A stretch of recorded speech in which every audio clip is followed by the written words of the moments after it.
Today on the channel, we're going to take another look inside of Eddie's trick bag.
Hey everybody, welcome back to the channel. Today I'm going to go over Eddie's trick bag part 3. This is the third installment.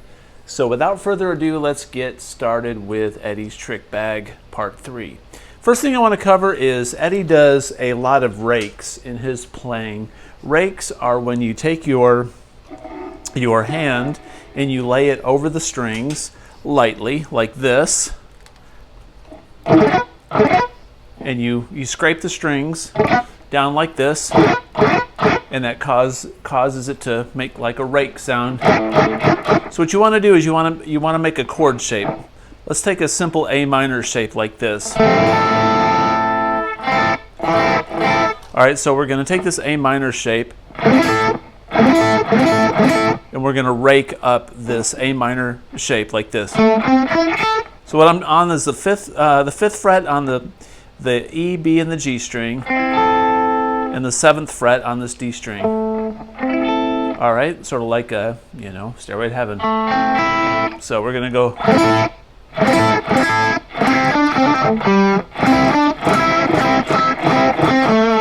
Eddie does rakes and a lot of stuff. He'll do rakes going into a solo. He does rakes during his rhythm parts.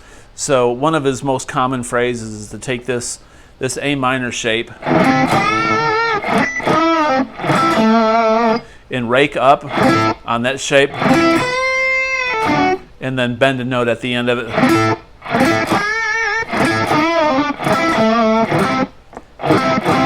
You can also just rake the middle 3 strings or the B, G, and the D string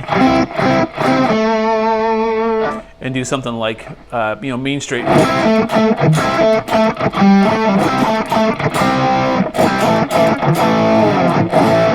So basically, it's like an arpeggio, but not as defined with your notes.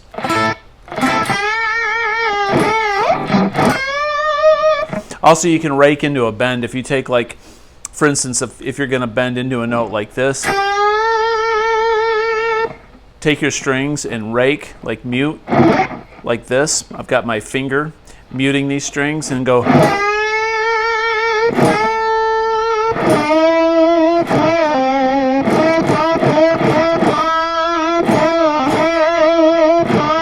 Alright, so raking is a very definitive Van Halen thing. A lot of rock players from his generation raked. It wasn't just Eddie, but that was something he employed a lot in his solos. Now continuing on with this rake technique, he goes into, he does a little pull-off thing a lot of times with this rake.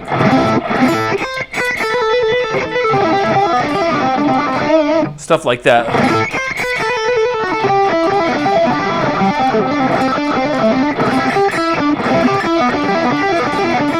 So what I did there was I raked and I went up the A minor rake here, and I'm going to play with my pinky on the 8th fret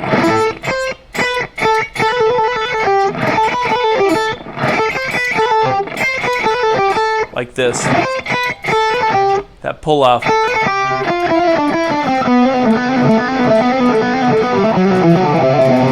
He does a lot of these pull-offs when he descends down a pattern.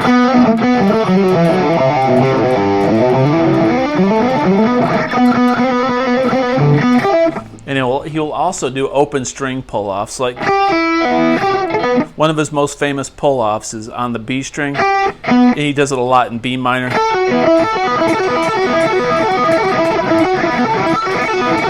You can do it in the A minor position too. So what I'm doing is I'm pulling off a, like if we take a pentatonic shape, A minor, but I take the high B string, like, and we pull off. So we're picking the note, we're going to pull off, and then play the open string, pull off the open B, and then he'll hammer on his ring finger on the 7th fret on the G string, so it sounds like.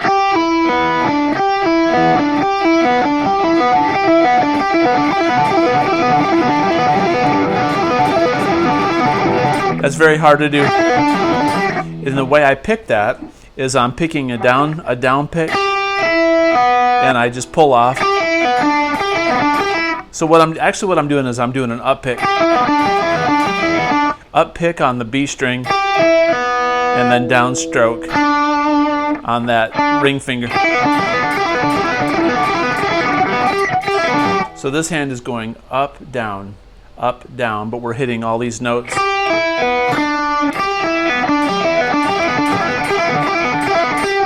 And then you can rake into that.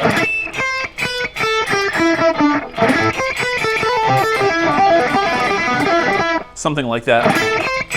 I rode down this little lick. And he likes B minor a lot also, which is 2 frets up. One thing he modulates to B minor for a lot in his solos. One reason he does that is in B minor, that makes a B minor like triad. Once again, I'm doing an upstroke on the B string and a downstroke on the G.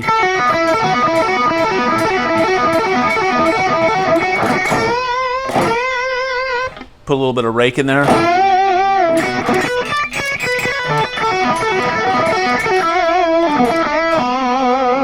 Again, I'm not showing you precise Van Halen licks. I'm showing you techniques in his trick bag that he employs to get the tone and the sound that he gets. One thing he'll also do is he'll go like this little pull off. So think of it this way. I'm going to show you a riff on the middle 2 strings, and what we're playing on the middle 2 strings just for this exercise is we're going to be on 6, 7, 9. 6, 7, 9 on the D and the G string, like that. But we're going to start up here on the G string on 6th, on the 6th fret, and we're going to go. That's a pull off.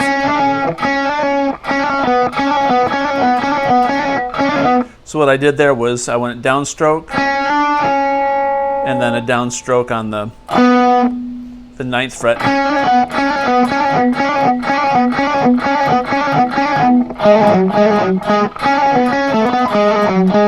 And you can go right down that scale. He does that on, I think at the end of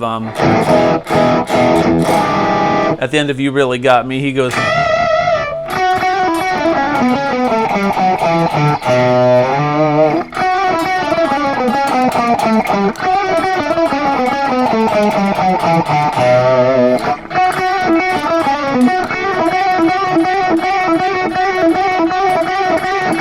Another way you can do that is do an upstroke and a downstroke.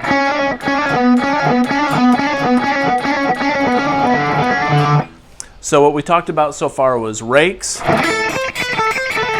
and pull off.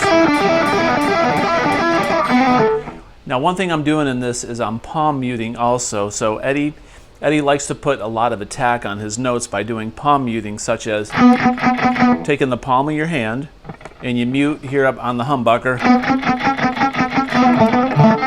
So as I'm doing this little thing, I can palm mute it by going like.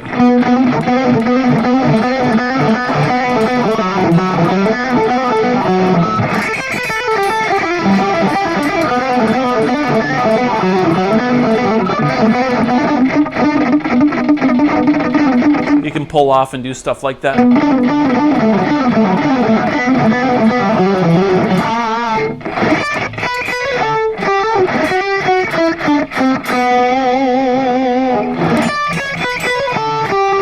Right there was the drop dead legs lick.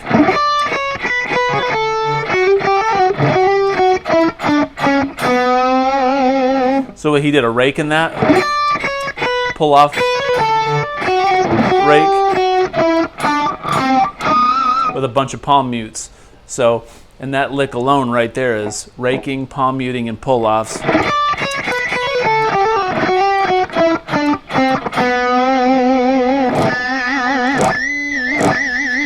All right, the next Eddie trick bag technique are pinch harmonics. I think Eddie was very inspired by Billy Gibbons and ZZ Top. I really think that ZZ Top had a lot of swing and a lot of groove, boogie woogie type stuff that Van Halen liked, and you hear a lot of pinch harmonics. Eddie sneaks in there, like,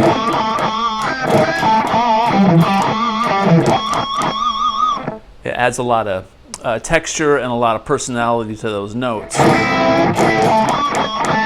So to get a pinch harmonic right, you've got to have a lot of gain. It takes a lot of distortion. So for instance, my tone sounds like this. So what you want to do is take your palm or your thumb and place it right at the very end of your pick.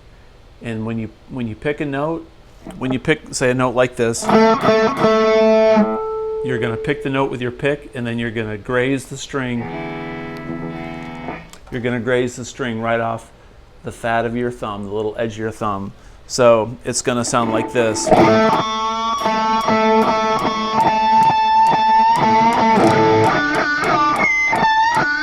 And no matter where you play it on the string, you're going to get like a different sound. Like you can go,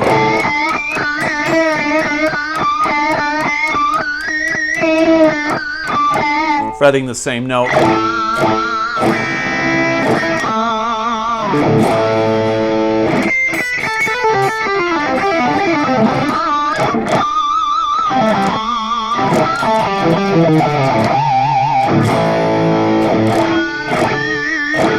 So palm muting, raking, pulling off, and pinch harmonics are all quintessential pieces in Eddie's trick bag.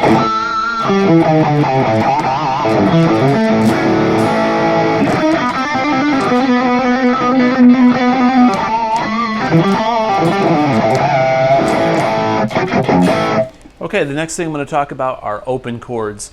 Eddie often played power chords that were broken up into pieces.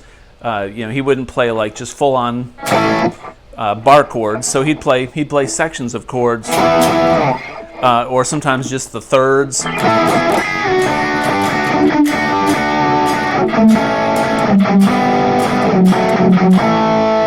lot of two-note chords, right? So, but Eddie liked to play some pretty chords at times, especially when he would add effects to them, or it was acoustic, or during intros. And certain chords Eddie would take. He'd take a lot of times. He'd take a bar chord, like let's take this F sharp major chord.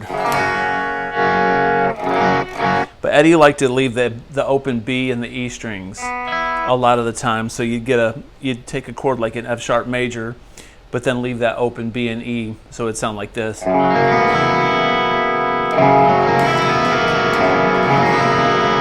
Or you could take a C sharp minor chord like this and play it like. He created a lot of sus chords, like he'd do his A chord like that.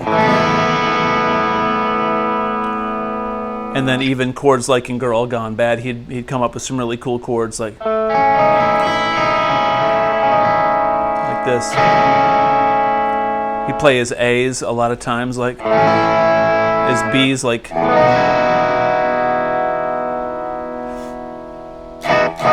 He'd do chords, Spanish chords, similar to like an E major chord. He'd play it up here.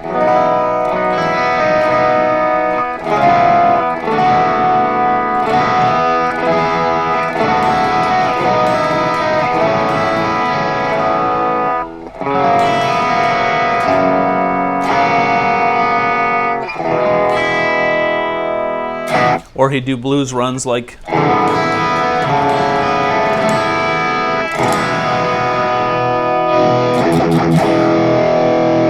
So open chords with the open B and E string, and just chords that had a little bit of gain to them and a little bit of distortion and effects.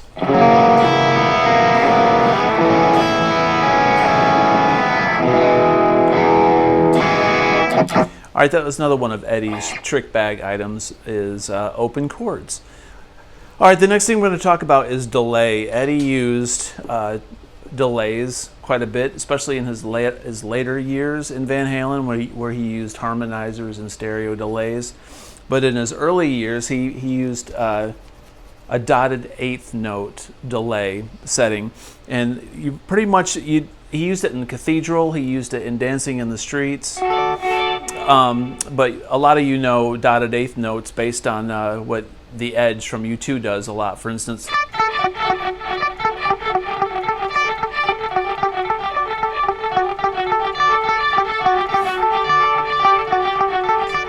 So what an eighth note delay does, you take a pattern like this. We're going to just take a simple pattern like this and go.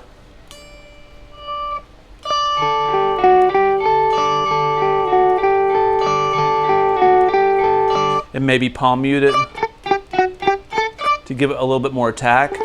And when you add that dotted eighth delay, it sounds like. Let me change the speed.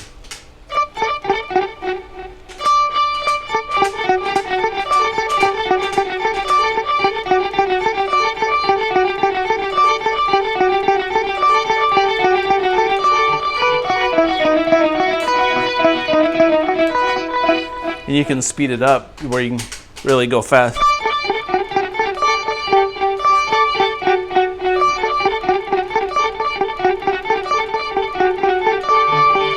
It's very cool. So what Eddie does is, in Cathedral, for instance, he'll take this dotted eighth note delay. Let's see if I can get the timing right.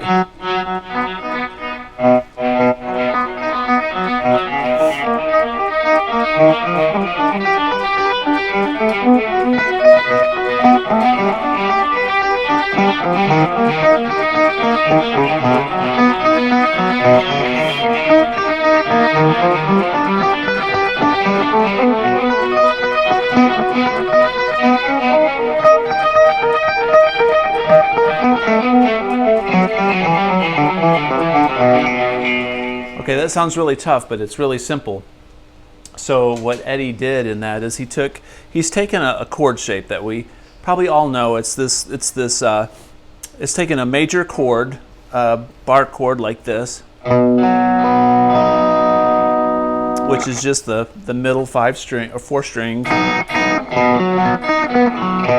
And what he's doing is he's playing this pattern.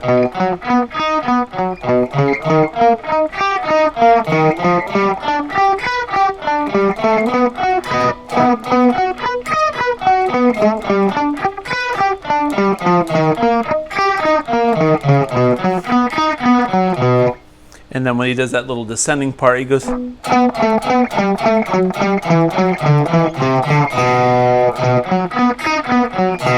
And then we're going to take our volume knob and we're going to hit the note and swell into it. Each note, raise your volume knob up exactly at the same time that you hit the note. Then you add that dotted eighth delay, and the speed is like this fast. And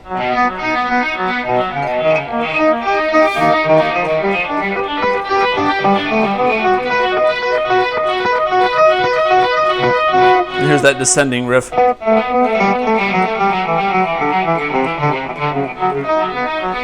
I don't know if you can see my hand, but this is what my hand is doing.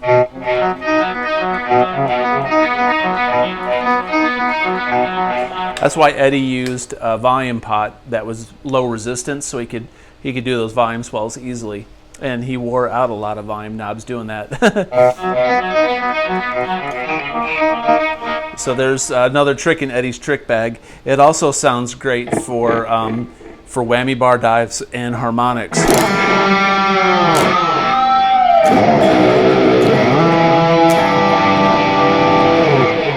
You have to set your delay where it's about 50 to 60% mix when you do this, so it'll sound just as loud as the note.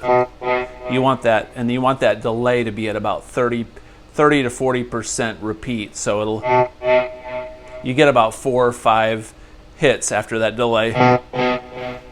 All right. It's very, very cool. All right, so now let's talk about flange. Flange is one of the things that Eddie used a lot for introductions. He used it in really cool songs like Hear About It Later, and he used it in Unchained. And flange almost makes your guitar sound like it's underwater. Now, we talked about open chords earlier. Eddie really liked to use flange and effects on open chords. I'll throw a regular delay and flange on this F sharp minor or F sharp major chord that we were talking about earlier, so check it out. The Girl Gone Bad chord.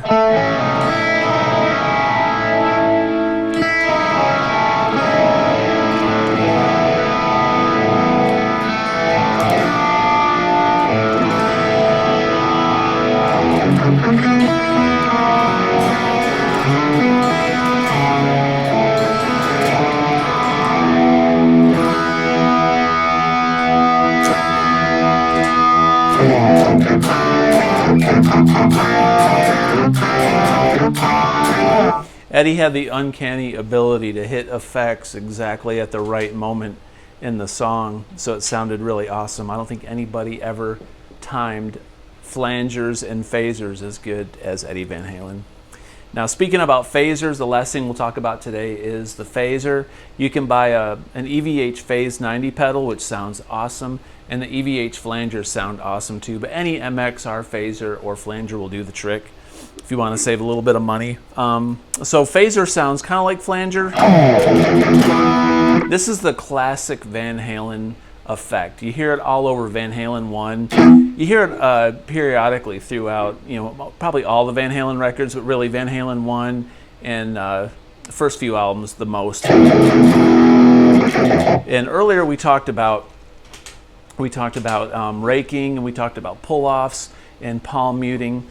The phaser really makes the palm mutes, the picking, the attack of the pick, the pinch harmonics, all that stuff. It makes it stand out a little bit better. It almost compresses the signal. So, for instance, I've got a little bit of delay and this phaser on it, and I'm going to do some pull-offs and some rakes.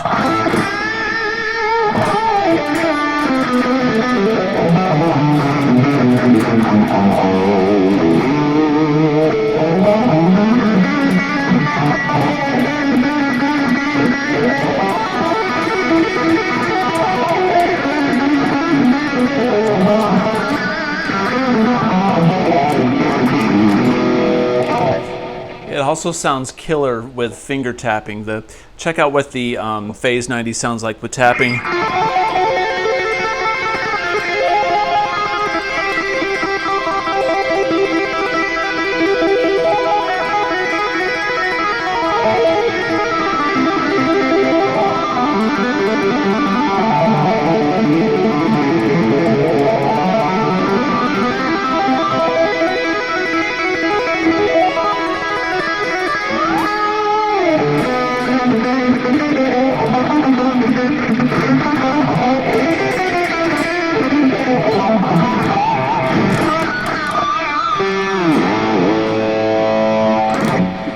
Eddie also used the phaser in a lot of songs to accent his riffs, and also flanger. For instance,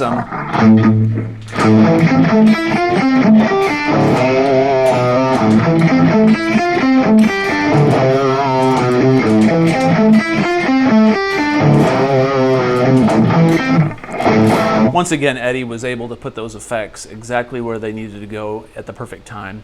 And he spent a lot of time getting those effects just right. So I basically just threw a few of these effects in my Axe 8 before I shot this video, just to give a demonstration. So clearly not as cool as Eddie's effects, but then again, who is? Nobody, right?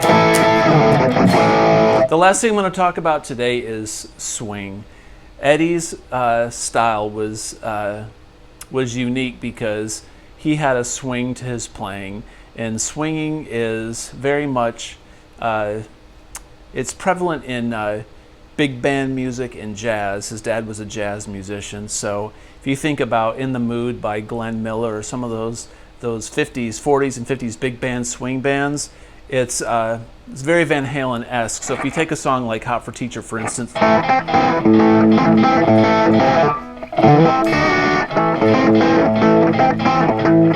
it's got swing.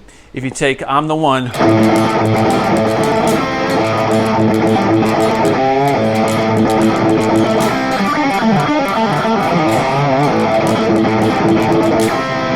it swings, right? So a lot of Van Halen songs are like that. Ice Cream Man goes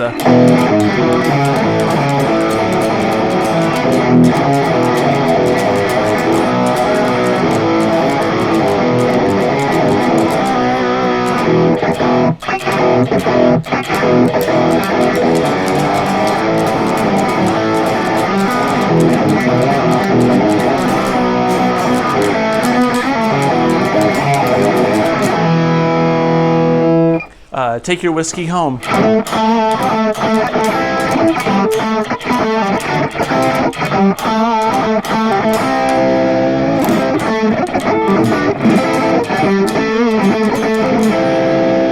"Full Bug."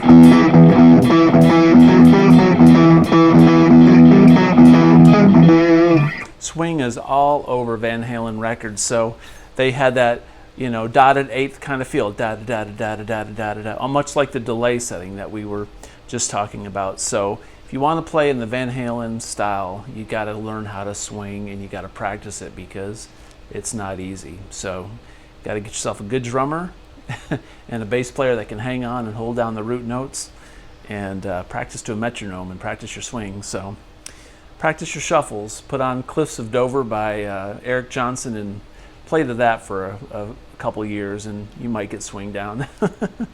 But that's it. That's Eddie's Trick Bag. I hope this lesson was informative and eye-opening, and my intention is to bring you some techniques and tips that I have learned over the decades of playing this stuff.